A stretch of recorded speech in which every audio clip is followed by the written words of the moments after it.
гадны хурдаа өнөөдөр болж чадаагүй. Өнөөдөр ойрхон болчихсон. Огцроо хамархаа. Одоо ойрхон байна, амхан болж байгаа шүү. За бидний хідэн ерөнхийдөө найзууд үзэл санаагаараа ерөнхийдөө нэгдээд тэгээд өнөөдрийн огцрох амархан тэгээд энэ жагсаалыг бол ер нь бол ихлүүлсэн. Тэгээд сошиал дээр бид нар ерөнхийдөө бол давалгаалаад тэгээд бид нар ер нь бол ерөнхий сайд оюун эрднийг огцрох 8 үндслийг бид нар танилцуулсан байгаа. Тэр нь бол түн одоо ерөнхий сайд босноос нь хойш ажилгүйдэл хэрэг нэмэгдсэн бэ, авилгалын төвшин хэр байгаа вэ, хэвлэлийн эрхчлөө яаж буурсан бэ, за хүмүүсийн цалин одоо хөлстэй холбоотой мөн дээрээс гих мэтчлэн, за тэгэл амьдралын чанар, за цаашлал, авилгал, за мөн дээрээс нь юу гэдэг орлогоо нотолж чадахгүй байгаа байдал гих мэтчлэн бид нар нийт 8 үндслийг гаргаж тавьсан байгаа. Та бүхэн огцрох амархан гээд Facebook хуудасаар огцрох амархан гээд Instagram хуудасаар дамжуулаад бидний үндслүүдэд танилцаж болно. Мөн дээрээс нь бидний үндслэл та бүхэнд санал нэгдэх юм бол одоо захим гарын үсэгт нэгдэх боломжтой байгаа. Захим гарын үсэг яаж нэгдсэн? За захим гарын үсэгт болохоор QR код байгаа. Тэрнгээр QR кодыг уншуулад нэгдэж болно. Эсвэл линк байгаа. Тэр линкийг дарж ороод тэгээд өөрийнхөө гарын үсгийг нэрээ бичлээ, доор имэйлээ бичлээ. Тэгэнгүүт имэйл дээр буцаагаад юу ирнэ? Баталгаажуулах мэйл ирнэ. Тэгэл тэрэндээ дарж ороод тэгэл баталгаажна гэсэн үг. Ер нь бол энд заавал ирээд ах шаардлагагүйгээр залуучууд, эсвэл ах нар, эгч нар хинч байсан энэ хүү жагсаалд бол өөрийн биеэр оролцох боломжтой. Тэр нь бол захим гарын үсэгт нэгдэх юм аа. Тэгэхээр та бүхэн нэгдээсэй гэж урьж байна. Мань хүний угаасаа амаргүй гэдэг үг бол үнэхээр амаргүй үг гэдэг шүү дээ. Тэгэхээр тэр үгийг бид нар сөргүүлж тавьж байгаа. Тэгээд энэ бол амархан шүү, тэ? Жагсах амархан шүү. Бид нар ядаж огцруулж чаддаг байх хэрэгтэй. Ийм итгэл найдваргүй байж болохгүй. Огцрууллаа гэд яах юм? Огцрохгүй байлаа гэд яах юм гэдэг ийм байдлаас бид нар альва юмд хандаж болохгүй хаа. Ялангуяа залуучууд гэж бодож байна. Тэгээд ядаж огцруулж чаддаг байх. Энэ залуучуудаас огцруулцдаг юм а гэдэг айдаг байх. Тим иргэний нийгмийн хяналт бидэрт хэрэгтэй байна. Тэгэхээр бид нар энийг хүсэмжилж энэ бүхнийг хийж байгаамаа л гэдгээ хэлмээр байна. Бид нар болохгүй байгаа гэдгийг мэдчихээн. Бид нар бохотлохгүй байгаа ямыг болиулах хэрэгтэй гэдгийг мэдчихээн. Тэгэл болоо. За баярлалаа. Ер нь бол одоо адвайзууд өөрөө хэм хэмжээтэй байх хэрэгтэй. Адвайзууд өөрийн ёс зүй годрогоороо явдаг байх хэрэгтэй. Хэм хэмжээнээс алдарсан юм өмнөд гүйцэгддэг. Хулгай дээр нь бол хэм хэмжээнээс алдагдаад удажчлаа. Одоо энэ залуучууд бол одоо 1 сарын 17-наас хойш ингээд дахиж одуулаа ингээд цуглаж дахиж нэмэгдэхэр шинжтэй байна. Тэгэхээр одоо энэ худал хуурмгаар улс орныг одоо удирдах болдоггүй учраас энэ худал хуурмгаараас өөрийн мэддэггүй хүнийг одоо зайлуулах хэрэгтэй. Монгол улс энэ худал хуурмыг живж болохгүй. Энэ хүн бол дангаараа ингээд муу муухагаа үүрээд ингээд цаашаа явах нь хүний зам. Монгол улс бол тустай. Бид нар энэ хүнээс болж ингээд улсаараа сүрж болохгүй. Өмнө одоо баг миний хувьд одоо баг 2 жил огцруулах гэж явж штэ. Хаа байсан 23 онд л явж байсан. Тэгээ тэр үед одоо жишээ нь ярьжсэн сэдвүүд эдийн засаг нийгмийн эсрэг болоод байна. Чи эдийн засгийн нийгмийг хорлоод байна. Чиний энэ хийж байгаа уугүй үйлдэлс болоод энэ арчсан нийгэм устаад байна. Чи арчлалтаа тэмцээгүй, чи авилгалыг үйлдвэрлээд байна. Чи авилгалтаа тэмцээгүй, авилгалтаа тэмцдэг зүйл биш. Энэ авилгал оршин тогтнох орон зай арчсан нийгэм чи өөрөө устгадаг байхгүй, байхгүй болгодог. Чи тэрийг угсраа чи гээ. Ягаад чи тэрний эсрэг юм хийгээд нэг явжсэн бол өнөөдөр Монголын хувь заяа энэ хүний хийж байгаа уугүй үйлдэлийн ард одоо зодиостод явж штэ. Одоо 14 их найдын төсөл бол löөвөр штэ. Зүгээр л 44 их найдын хулгай хараас одоо ингээд үр дүн харагдаж байгаа үстэй юу болж байгаа те нэг хүүхдийнх нь ингээл бэлгэлж байгаа юм хитэн тэрбум одоо явцсан те. Одоо тэр нууц амарганы юм юу юуны мэдэхгүй. Одоо тэр хитэн тэрбумаар үнэлэгдэх хөрөнгөтэй эмэгтэй гараал ирсэн ч байж байгаа шиг. Ийм юм руу явж байгаа улс орн бол живдэг. Тэгэд энэ живлэлтийн ёроол гэж байдаггүй учраас энийг одоо зогсоох ёстой. Үр дүнгүй олон жагсаал болж байсан үнэн. Олон юмд ингээ хүмүүс эргэлдэжсэн итгэдэггүй байсан. Бас эндээс хүлээлт байгаа гэсэн үнэн. Үнэхээр авилгалтаа тэмцчих юм болов. Үнэхээр энэ нэг худал хуурмаг ингээд зогсоочих юм болов гэдэгэл тэр 30 жилийн лөөвөр мөр гэдэг чинь элдэг бусын юм ярьж та худлаа үнэн. Хүмүүсийн сэтгэл санаагаа тоглосон юмнууд. Тэгтэл яг тийм юмар улс орныг өдөртөж болдоггүй. Улс орныг өдөртнө гэдэг чинь онол шинжлэх ухаан практик дадлаг туршлага байдаг. Хүний нэг сайхан чанар, мөн чанар сэтгэл зүгээр тоглодог зүйлүүд ерөөсөө огтоосоо биш учраас одоо ингээ хүмүүс улам ингээд үнэн бодиттойгоо нүг цулаад ирэхлээр хүсэн хүсээгүй шээ гарч ич. Маргааш бидний хувь зүй бүгднгийнх нь холбоотой учраас одоо маргааш энэ 18 их найдын офтекрийн асуудал үүсгэсэн байгаа 5 дахь дампуур шүү дээ. Эрдэс 5 дахь дампуур. Энэ дампуурлын ард бид нар Монгол улс сүрнэ. 5 тэрбум доллар өгчээд байна шүү дээ. 18 их 80 төгрөгийн офтекерээр хийгдсэн байна тий. Тэгээ энэ эдийн засгийн энэ Монгол улсын эдийн засгийн маш том ном тулгуурт авчиж оруулж байгаа. Энэ дахиад хийгдэж байгаа энэ хил холбох төмөр замын гэрээч гэсэн аюултай гэрээч шүү дээ. Улс төрийн гэрээ хийчихлээ шүү дээ. Тэгэхээр энэ зүйлүүдийг бид нэр арай бага цохилттойгоор яаж давах вэ гэхээр энэ худлах хурамгаа зогсоох ёстой. Өөр сонголт байхгүй. Иргэний боловсрол гэдэг зүйл маш чухал асуудал гэдэг. Ухаандаа иргэний боловсролын түвшин Европт 7% гараад тэгэхээр аюулын харанга гэж үздэг байхгүй. 3-аас 7% руу ороход. Монгол улсын иргэний боловсролын түвшинг энэ сант маргацын судалгаагаар гарч ирдэ шүү дээ. 34% гарчлаа гэдэг байгаа байхгүй. Энэ чинь амар том аюултай үзэгдэл байхгүй. Тэгэхээр энэ 34% чинь таашаага нийгэм мухардаад ирэх юм бол эдийн засгт нийгэмдээ итгэлээ алдаад, шүүхтээ итгэлээ алдаад, хууль зарчмаа алдаад ирэх юм бол нийгэм эмх замраагүй байдал руу орчдөг байхгүй. Тэгэхээр энэ огцруулах бол хамгийн сайн зүйл. Улс төрчтэй хариуцлага тооцдог зүйл бол хамгийн сайн зүйл.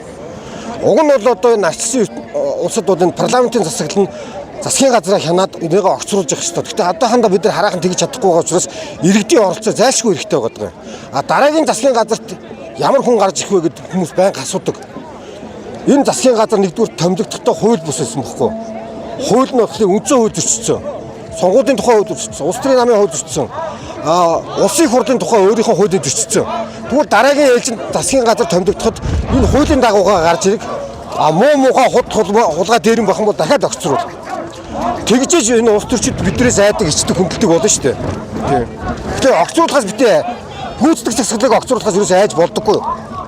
Тийм Монгол улс болохоор энэ үндсэн хууль, улс төрийн намын хууль, улс төрийн сонгуулийн хууль, улсын хурлын сонгуулийн хууль, за тэгээ улсын хурлын өөрийнх нь хуулиараа энэ засгийн газрыг яаж хэрхэн томилдог вэ гэдэг хуулийн заалтууд байдаг байхгүй. Үндсэн хуулийн дээр маш тодорхойгоор заасан болох юу гэсэн байдаг гэхээр иргэдийн нийт сонгогчдын өмнөхөө одоо саналыг авсан нам засгийн газраа бие дааж гаргана гэдэг заалт байдаг. Маш тодорхой заалт байгаа. Бүр үндсэн хуулийн заалт нь. Тэгэхээр энэ засгийн газар бол Монгол Ардын нам өмнөхөө болдсон ялгалтаа авцсан шүү дээ. Тэ?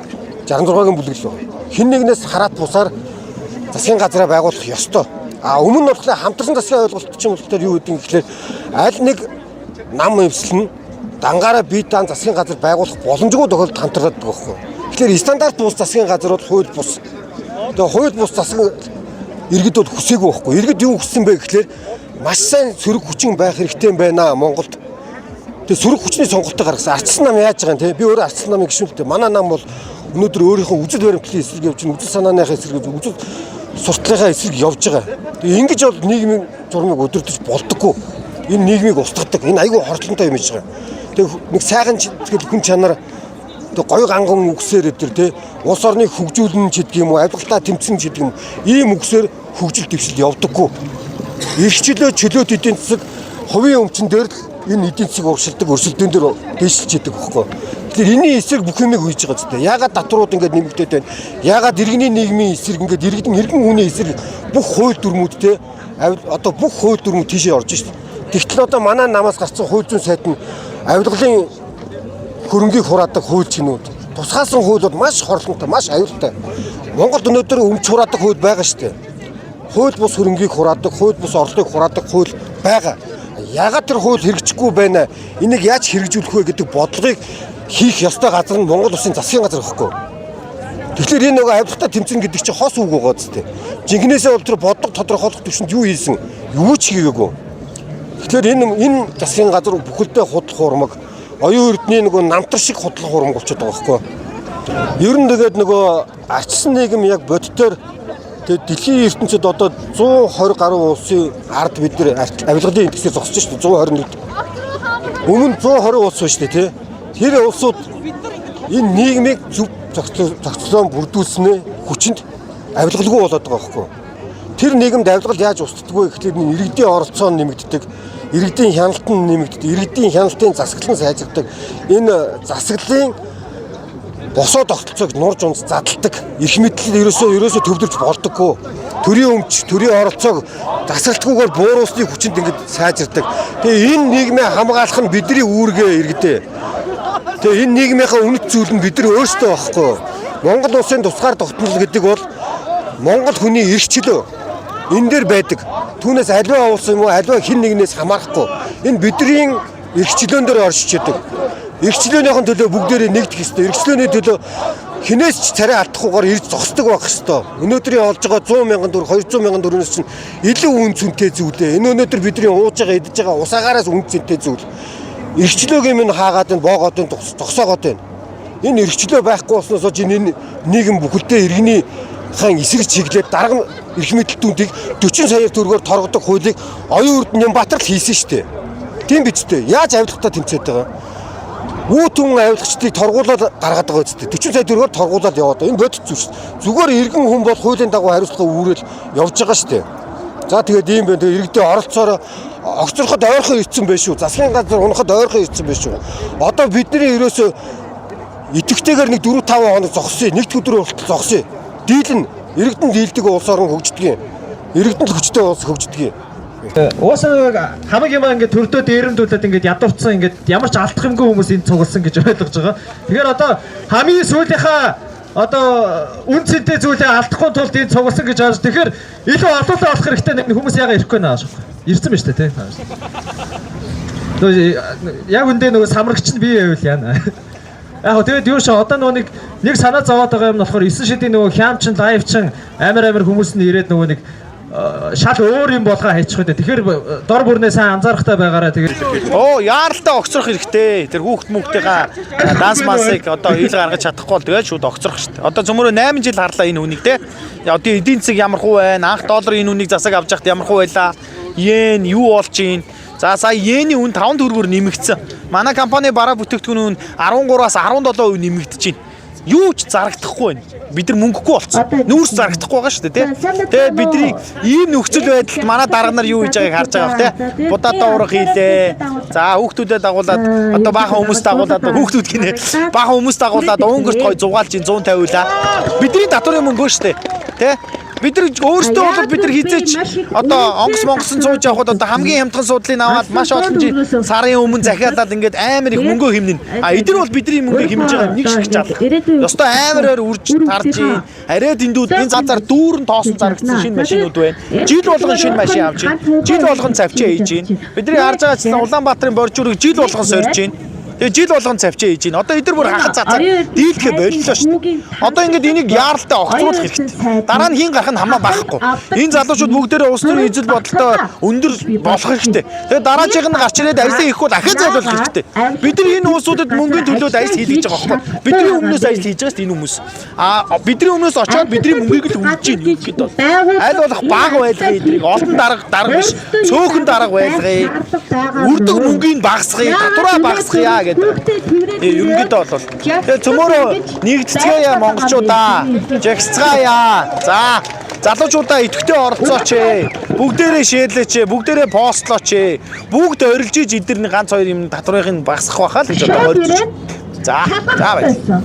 Яагаад тэр хөрс үгийн тэр оюун эрдний хүүхдийн тэр энэ байдал гаргачаад аваад авилтаа тэмцэх газар ажиллаа хийхгүй байгаа юм бэ? Хуулиа өөрчлөе л дээ. Яагаад ингэж бидэрт өөрчлөөд төрд үйлчлэхгүй хуультай байд юм бэ? Гэж хэлмээр нь хоёрдож гэх юм бол нэг 2-7 хоногийн дараа энэ явдал битээ мартагдаасаа гэж би бодож байна. Тийм учраас тэмцэгчид маань зохион байгуулалтаа тэмцээсэй гэж бодож байна. Цаашдаа яах асуудлаа бүгдээрээ ярилцж байгаа төлөвлөх хэрэгтэй авах гэж бодож байна. Удирдах байгаа нэг энэ дундаасаа гарч ирж байгаа энэ жагсаалыг одоо ингээд зохион байгуулад цаашид яаж жагсах уу гэдгээ яадаг тийм баг жагсаалаа ингээд зохион байгуулах баг бүрдүүлэх хэрэгтэй юм болов уу гэж би бас бодож байна. Тэгэд Монгол орн маань хизээ нэгэн цагт адилгачтаас сална гэдэгт би итгэж байна. Итгэлээ хийжээ чадахгүй.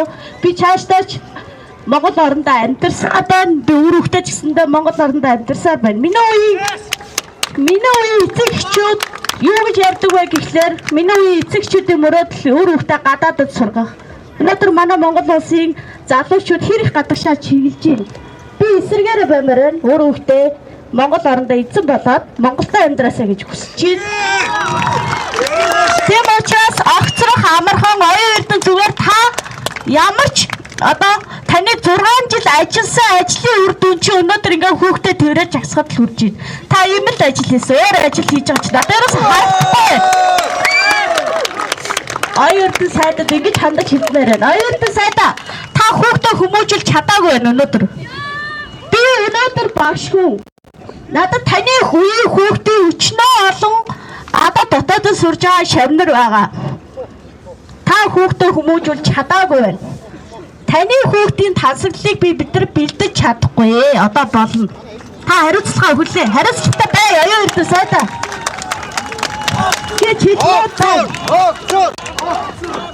Сошиал цаанаар шам димиг коммент бичиж суухгүй. Эндээ ирээд үгээ хэлмээр байна. Тэ офицерээс ирж болж штэ. Тиймээс та нар ингээ ойрхон байгаа бол гараад ир. Тэр нэг нэм жок маягийн юм зүйл болгоод янз бүрийн ирэл хий суухаар яг бодтой ирээд талбай дээр ирээд оролцооч гэж заавчдаа уриалмаар байна. Монголчуудаа уриалмаар байна. Баярлалаа. За ингээд энд ирсэн залуучуудаа бүгднээс баярлалаа. Өөрсдийнхөө үнэт зүйлийнхаа төлөө жигсэж байгаад нь баярлалаа. Тэгээ цөөхөн идэхэн үгийг хийж бодлоо. Өнөөдөр энд бүгдээрээ цуглаж байгаа залуучууд яг энэ тэд шиг өөрийнхөө үнэт зүйлийнхаа төлөө нааш тийм ээ.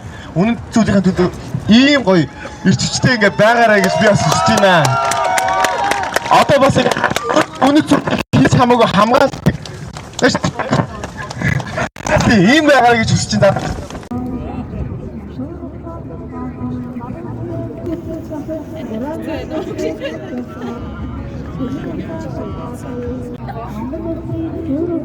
Thank you.